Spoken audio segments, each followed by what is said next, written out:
নমস্কার, Swapna bake news নেটওয়ার্কে স্বাগত।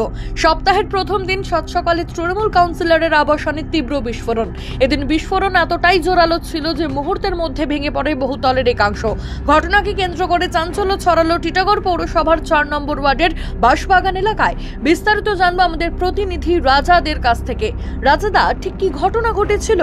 দেখো, টিটাগড় পৌরসভার ৪ নম্বর ওয়ার্ড, সেই ৪ নম্বর ওয়ার্ড টিটাগড় স্টেশন সংলগ্ন বাঁশবাগান এলাকা। সেখানে কিন্তু একদম সকালবেলা ৬টা ৪০ নাগাদ যে পাঁচতলা একটি বহুতল, সেই পাঁচতলার বহুতলে কিন্তু পাঁচতলার যে আবাসন, সেই আবাসনে কিন্তু বিকট শব্দ বিস্ফোরণ হয় এবং বিস্ফোরণের তীব্রতা এতটাই ছিল যে উপরের যে আবাসনের দেওয়াল, সেই আবাসনের দেওয়াল ভেঙে কিন্তু পাশের যে বস্তি অর্থাৎ যে এলাকা, সেই ঘরের টালির উপরে কিন্তু পড়ে এবং তারপরে কিন্তু এলাকায় ব্যাপক একটা উত্তেজনা তৈরি হয়। এই ঘটনায় কেউ আহত বা হতাহতের কোনো খবর নেই, কিন্তু যেটা প্রাথমিকভাবে জানা যাচ্ছে পুলিশ সূত্র থেকে বা এলাকা সূত্র মারফত, যেই আবাসনে এই বিস্ফোরণ ঘটে সেই আবাসনটি কিন্তু নির্বাচনের সময়, গত নির্বাচনের সময় ওই আবাসনের যে প্রমোটার কিরণ গুপ্তা, সেই কিরণ গুপ্তার থেকে কিন্তু নিয়েছিল সেই ৪ নম্বর ওয়ার্ডের কাউন্সিলর মোহাম্মদ রিয়াজউদ্দিন, যার ডাক নাম হচ্ছে আরমান মন্ডল।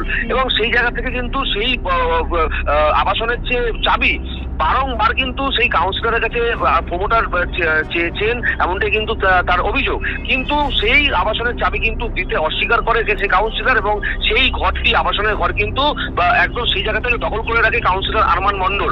এবং তারপরে এই ধরনের আজকে সকালবেলার যে ঘটনা, সেই ঘটনায় কিন্তু পরিষ্কারভাবে কিন্তু কাউন্সিলর আরমান মন্ডলের দিকে কিন্তু অভিযোগের আঙুল উঠছে এবং এই গোটা ঘটনার তদন্ত শুরু করেছে টিটাগড় থানার পুলিশ। এখনো পর্যন্ত এই ঘটনায় কিন্তু কাউকে গ্রেফতার করা হয়নি, কিন্তু পুলিশ ঘটনা তদন্ত করছে। দমকলের একটি ইঞ্জিন ঘটনাস্থলে আসে, কিন্তু একদম পরিষ্কারভাবে কিন্তু যেটা জানা যাচ্ছে যে আরমান মন্ডলের কিন্তু এই আবাসন এবং এই আবাসনেই বিস্ফোরণ হয় এবং গোটা ঘটনায় যথেষ্ট আতঙ্কিত এলাকার মানুষজন। টিটাগড় থানার পুলিশ এখনো পর্যন্ত কাউন্সিলরের বিরুদ্ধে কোনো ব্যবস্থা নেয়নি, কিন্তু যেটা জানা যাচ্ছে যে দলীয়ভাবে আরমান মন্ডলের উপরে কিন্তু যথেষ্ট চাপ সৃষ্টি করা হচ্ছে এবং সেই জায়গা থেকে আরমান মন্ডল এখনো পর্যন্ত এলাকায় তার কোনো খোঁজ পাওয়া যাচ্ছে না। ঘটনার পর থেকে কিন্তু তিনি পলাতক রয়েছেন। অনেক ধন্যবাদ রাজাদার, সঙ্গে থাকো। খবর পেয়ে ঘটনাস্থলে এসে পৌঁছায় ব্যারাকপুর পুলিশ কমিশনারেটের এসিপি মোহাম্মদ বদরুজ্জামান, টিটাগড় থানার ভারপ্রাপ্ত আধিকারিক তাপস নস্কর সহ বিশাল পুলিশ বাহিনী। ঘটনাস্থল পরিদর্শনের পর সাংবাদিকদের মুখোমুখি হয়ে কি বললেন পুলিশ আধিকারিক, শুনবো। যাতে কেউ ঢুকতে না পারে, আমরা এফএসএল টিমকে ডাকবো। এফএসএল টিম এসে এখানে নিজের কাজ করবে। আমাদের তদন্তে যেটা আমরা দরকার, আমাদের ওপিনিয়ন, ওটা আমরা পাবো। আপাতত আমরা একটা কমপ্লেন পাচ্ছি, কমপ্লেন পেয়ে আমরা একটা কেস শুরু করছি। এখন অব্দি কমপ্লেন পাইনি আমরা, কমপ্লেন এরকম আসবে, দেখুন হয়তো আননোন হবে, হয়তো পাইনি। এখানে কি রাখা ছিল?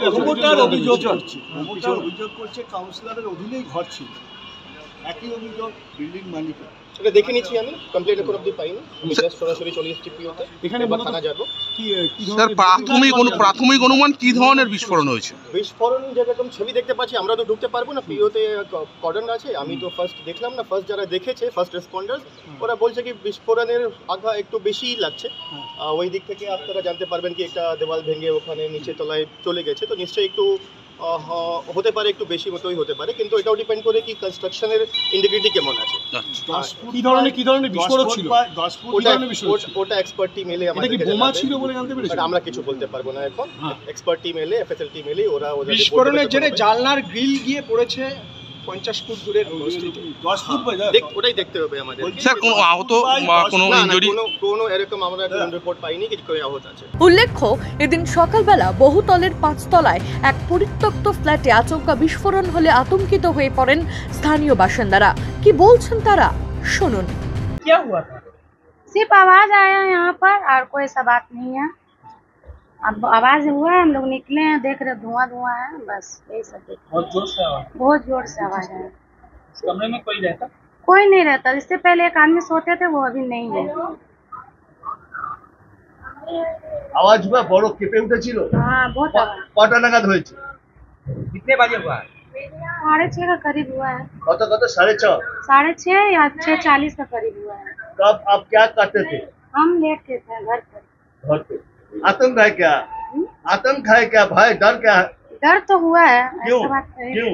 आवाज से डर लगा है और कोई बात नहीं। দরজা খুলে উঠে দেখছি পুরো ভিড় লাগানো আছে। আমার বোর হ্যান্ডিক্যাপ আছে, আমি কাজ করতে যাই, আমি দিন ভরে আমি বাড়িতে থাকি না। আমি এই ঘরটা খালি থাকে, বাচ্চারা খেলে, এমনি ঘরে কই থাকে না, লোক থাকে না, এমনি খোলা থাকে ঘরটা। আমি ধম করে একটা আওয়াজ শুনলাম, তারপরে আমি চোখ মুছে উঠলাম, এই দরজা খুললাম, ওই বাইরের দরজা খুললাম, খুলে দেখছি লোক পুরো ভিড় লাগানো আছে। কিসের আওয়াজ ছিল আমি জানতে পারিনি, বোম আছে কি আছে আমি জানতে পারিনি।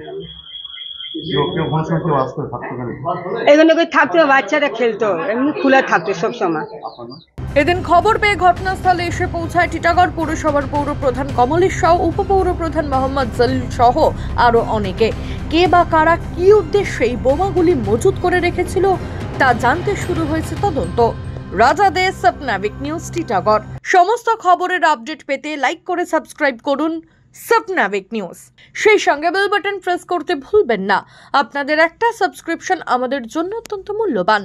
একই সঙ্গে ফলো করুন আমাদের হোয়াটসঅ্যাপ চ্যানেলটিও। জয় হিন্দ।